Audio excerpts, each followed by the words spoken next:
Welcome back, everyone. End of the day, I think 33. Anyway, wanted to go over a couple things.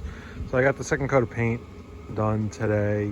Some of you guys saw that before, so I won't really go into that from this morning, but that's all done.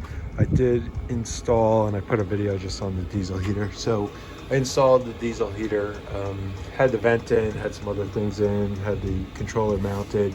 You can see it's pretty, you can feel it's pretty warm in here. 20 degrees Celsius with no doors, no windows, no anything, and it's about 65 degrees outside. That's the noise inside. You know, clicking is a fuel pump. You know, it's warm to the touch. Definitely can hold it. I don't think it's going to get to the point where it's flammable or anything. Inside here, even though you have the cutout, they'll disappear too because you won't hear it from the outside, so it's going to be less and less. But that's all mounted. I have gone to the hardware store and get some brackets. I got some bolts, and then I wrapped the exhaust, and I got an extension a while ago on Amazon, so I have to just mount that to that bracket there a little bit more. So kind of give you an idea on that. Just running it. It's been running about 25 minutes now. Just kind of see how the exhaust coming out just on the side, just kind of blow away. Goal is to keep all the fresh air on the other side, so that way if it's winter time or anything else, I could leave this side completely closed and then open up the window and the door, and then the window over there, and then I have the roof top, because the air conditioning's on that side as well. That's where there's going to be, you'll see in the future, but there's a vent in the door, so that way it sucks in air from externally outside for the diesel heater as well. So it's not going to be blowing recycled air through the camper, which I don't know if it's a good thing or a bad thing, but it's heats up plenty. So that's basically it. Cabinet's coming along.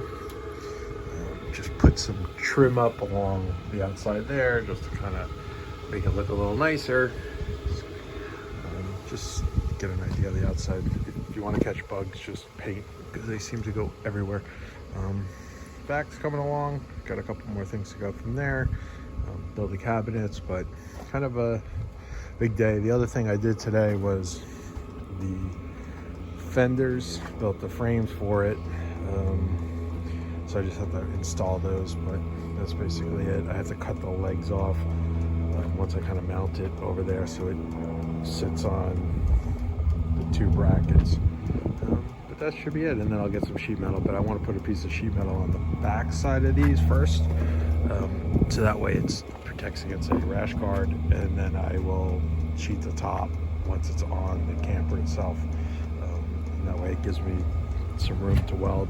I actually made it so it goes to the end, and then it kind of sits a little bit away. And the reason why I did that is one is going to be the thickness of the sheet metal too in there, which is going to be small, but I couldn't think of another way to weld on the backside except give myself space.